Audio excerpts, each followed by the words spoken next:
Assalamualaikum.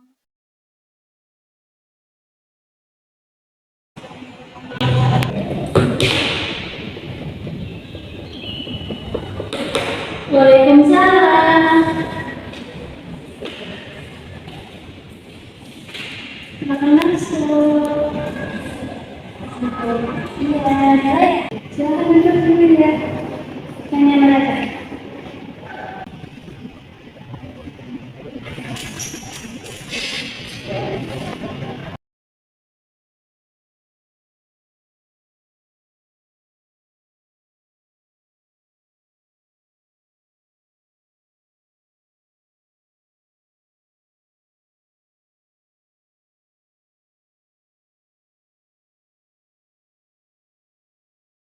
Habis rapi belum sudah di sini? Udah. Habis mata pelajaran apa dulu tadi?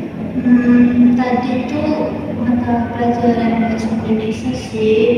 Habis itu tadi tuh kebetulan ada presentasi. Oh, ada presentasi. Gimana presentasinya? Gampang aja sih, karena aku takut. Iya. Kamu takut ya presentasi, jadi akhirnya kamu nggak bisa presentasi tadi. Iya, kita tuh takut kamu sampai nggak jadi presentasi.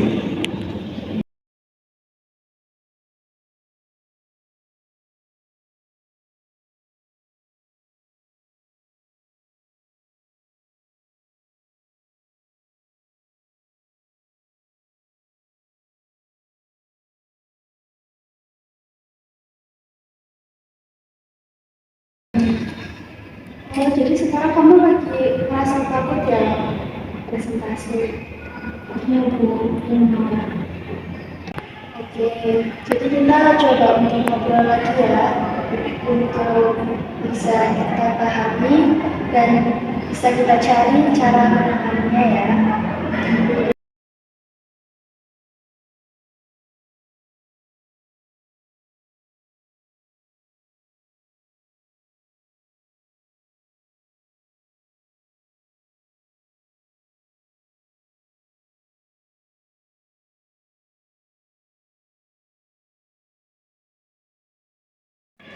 Ya, sebelumnya dulu, Ibu mau menjelaskan dulu supaya kamu bisa lebih nyaman dalam posisinya.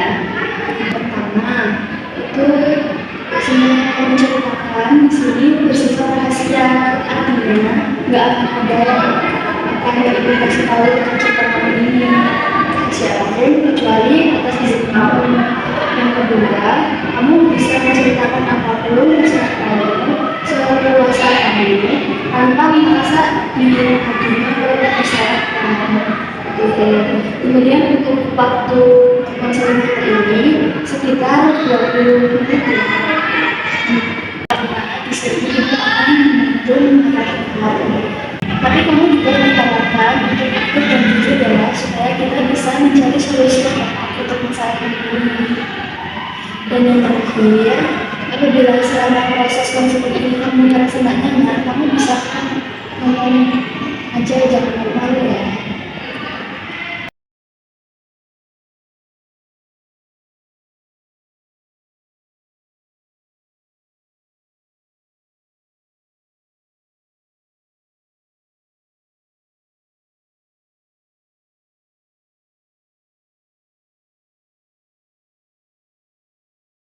Coba kamu ceritakan apa yang kamu rasain setiap kamu mau baju presentasi.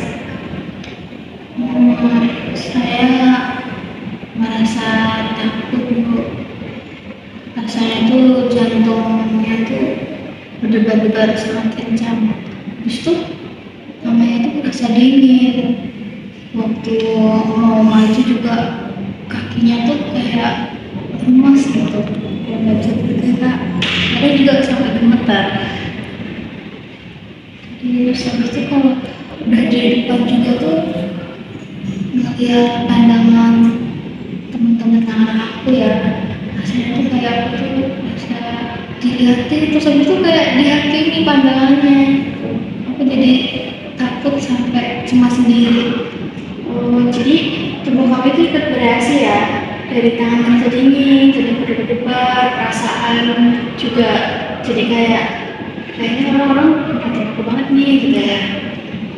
Selain itu ada apa lagi yang dirasain? Waktu ke depan juga sampai depan tuh pikiran tuh rasanya tuh kosong gitu, ngeblank. Tiba-tiba mau ngomong pas presentasi tuh nggak ada pikiran sama sekali. Yang kita hafal itu hilang semuanya. Oke, jadi pikiran kamu juga ikut terpengaruh ya?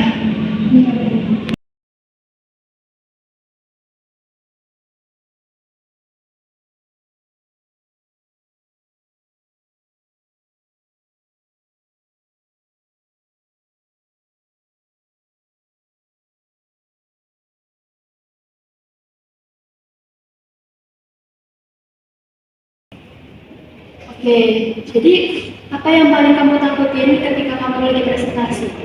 Yang paling kamu takutin? Aku salah ngomong sama takut dilihatin sama teman-teman.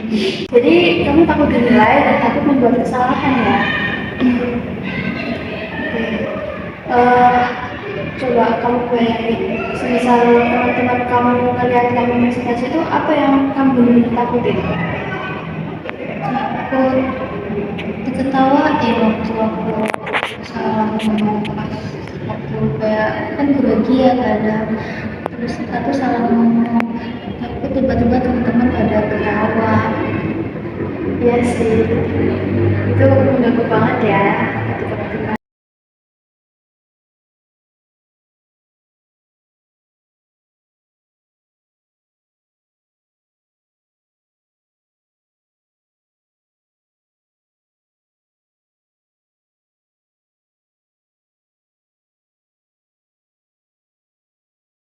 Ya, perasaan takut kamu ini sebenarnya wajar-wajar. Cuma kalau berlebihan tuh bisa mengganggu. Nah, jadi di sini ibu mau ajak kamu untuk membantu masalah kamu dengan teknik yang namanya desensitisasi sistematis. Dalam teknik ini bisa membantu kamu untuk mengurangi rasa takut kamu secara bertahap. Dalam teknik ini, yang pertama, kita akan relaksasi untuk menenangkan tubuh kamu terlebih dahulu. Kemudian menyusun situasi yang membuat kamu takut, dari mulai situasi yang paling ringan ke situasi yang paling membuat kamu takut atau cemas. Jadi di sini kamu tidak langsung tampil, tapi pelan-pelan secara perlahan sesuai kemampuan kamu untuk mengatasi masalah ini. Jadi gimana, kamu setuju untuk mencoba cara ini?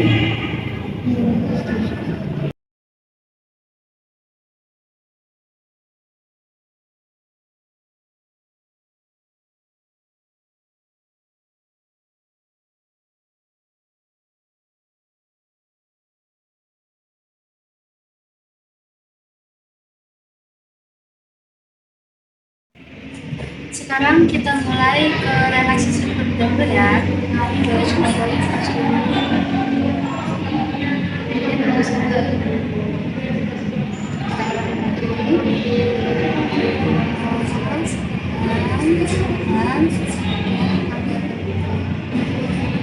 Sekali lagi ya, tarik nafas.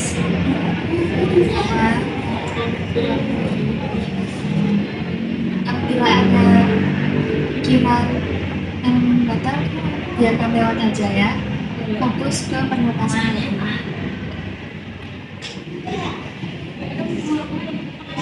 Sekarang perasaannya Sedikit lebih tenang sih Bu. oke, bagus. Sekarang ya perasaan kanan kamu.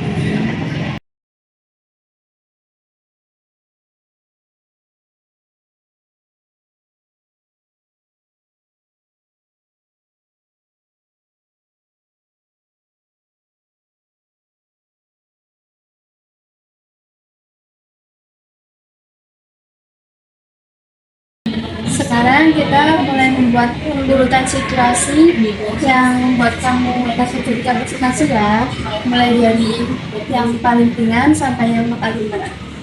Yang pertama itu membayangkan waktu awal membuat presentasinya. Terus habis itu yang kedua waktu mau maju ke depan mau presentasi. Yang ketiga itu aku mau berbicara mulai presentasinya. Sampai yang keempat itu ya sampai presentasinya.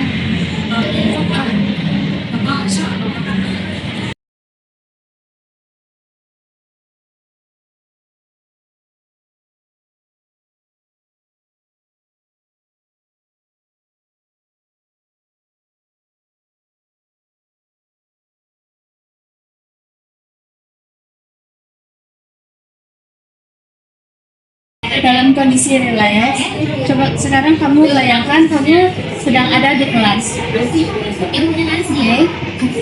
bayangkan kamu lagi di kelas menunggu giliran kamu untuk presentasi. Apa yang kamu rasakan? Masih terganggu. Sekarang coba tarik nafas yang dulu.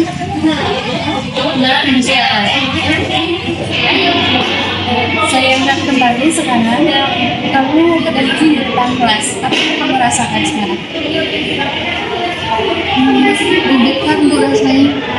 Kita lihat. Oke, tidak apa-apa. Kita fokus ke nafas kamu supaya aku tenang.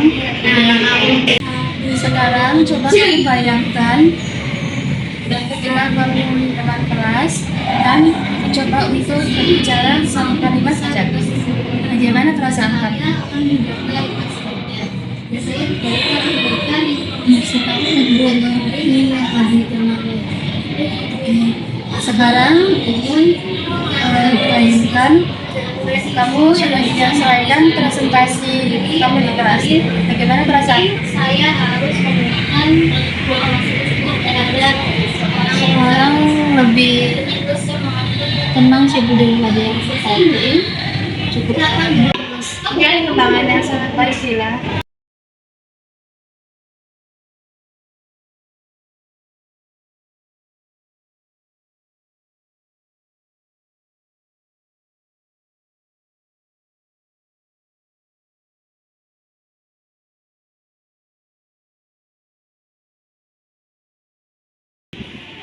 Kamu sudah melakukan langkah yang bagus hari ini. Yang dari awalnya kamu sangat takut, sekarang sudah lebih tenang ya. iya Bu. Itu artinya sebenarnya kamu mampu untuk mengontrol diri kamu sendiri ya.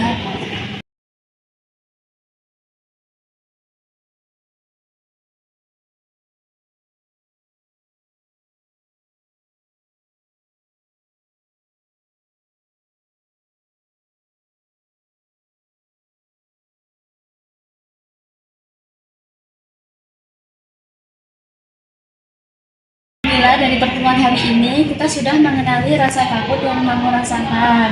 Kemudian melatih relaksasi, memberi urutan kecemasan, kemudian mulai membayangkan menghadapi situasi secara bertahap. Untuk selanjutnya, kamu bisa mengulangi latihan ini di rumah, mulai dari relaksasi serta membayangkan situasi seperti tadi secara bertahap ya. Nanti di pertemuan berikutnya, kita bisa ke tahap yang lebih nyata sesuai kemampuan kamu ya. Tidak perlu terburu-buru, yang penting kamu menjalaninya secara bertahap. Jadi terima kasih ya Gila, hari ini kamu sudah mau mencoba dan bekerja sama dengan baik.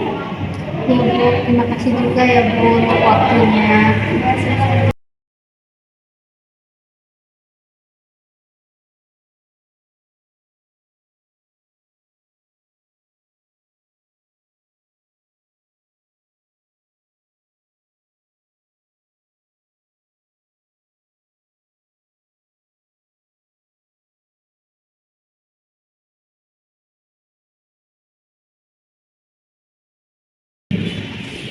Baiklah, kita cukupkan terlebih dahulu untuk kali ini ya. Semangat terus ya, kamu pasti bisa ya. Ya Bu, makasih ya Bu untuk ide kali ini. Pamit ya Bu.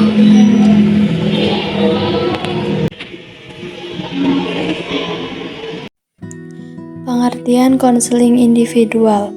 Konseling individual adalah proses bantuan antara konselor dengan satu klien dan tatap muka yang bertujuan untuk membantu klien memahami masalah yang sedang dialami serta menemukan cara terbaik untuk mengatasinya. Dalam konseling individual, yang pertama dilakukan secara pribadi atau satu lawan satu. Selanjutnya, sifatnya rahasia. Kemudian, fokusnya pada masalah klien pada saat ini. Jadi intinya, konselor membantu klien melalui percakapan agar klien bisa memahami dan menyelesaikan masalahnya sendiri. Pengertian konseling behavioral. Konseling behavioral adalah pendekatan konseling yang berfokus pada perubahan perilaku yang tampak atau observable behavior. Pendekatan ini beranggapan bahwa perilaku manusia itu dipelajari dari lingkungan. Jadi, perilaku yang salah bisa diubah atau diperbaiki melalui proses belajar. Tujuan utamanya mengubah perilaku yang tidak diinginkan menjadi perilaku yang lebih positif dan adaptif. Contoh dalam video yakni dari takut presentasi menjadi lebih berani untuk tampil. Teknik behavioral, desensitisasi sistematis. Desensitisasi sistematis adalah teknik dalam konseling behavioral yang digunakan untuk mengurangi kecemasan atau rasa takut secara bertahap. Teknik ini dikembangkan oleh Joseph Wolf. Tujuannya mengurangi rasa takut dengan cara menghadapi situasi yang ditakuti secara perlahan dan terkontrol. Kemudian tahapan desensitisasi sistematis. Yang pertama, latihan relaksasi. Klien dilatih untuk tenang, mengontrol napas, kemudian mengurangi ketegangan. Tujuannya supaya tubuh tidak panik. Yang kedua, menyusun hierarki kecemasan. Klien membuat urutan situasi dari paling ringan sampai yang paling menakutkan atau yang paling berat. Contohnya, membayangkan ketika akan presentasi, kemudian membayangkan berdiri di depan kelas, mulai berbicara sedikit atau satu kalimat, kemudian presentasi penuh. Yang ketiga, proses desensitisasi atau paparan bertahap. Klien membayangkan situasi tersebut sambil tetap dalam kondisi yang rileks, dilakukan bertahap dari yang paling ringan. Lama-lama, rasa takut akan berkurang. Asas-asas konseling. Asas konseling adalah prinsip dasar yang harus dijaga dalam proses konseling. Yang pertama, asas kerahasiaan. Semua yang dibicarakan dalam konseling tidak boleh disebarkan ke orang lain. Yang kedua, asas kesukarelaan, yang dimana klien datang dan bercerita tanpa paksaan. Yang ketiga, asas keterbukaan. Klien diharapkan untuk jujur dan terbuka dalam menyampaikan masalahnya. Yang keempat, asas kegiatan atau aktivitas, di mana klien aktif dalam proses konseling, bukan hanya diam. Selanjutnya, kelima, asas kemandirian. Tujuan konselingnya agar klien bisa mandiri menyelesaikan masalahnya. Kemudian yang keenam, asas kekinian. Fokus konselingnya pada masalah yang sedang dialami sekarang. Yang ketujuh, asas kenormatifan. Proses konselingnya harus sesuai norma dan aturan yang berlaku. Kemudian yang kedelapan atau yang terakhir, asas keahlian. Konseling harus dilakukan oleh orang yang memiliki kompetensi. Dan di sini yakni adalah seorang konselor.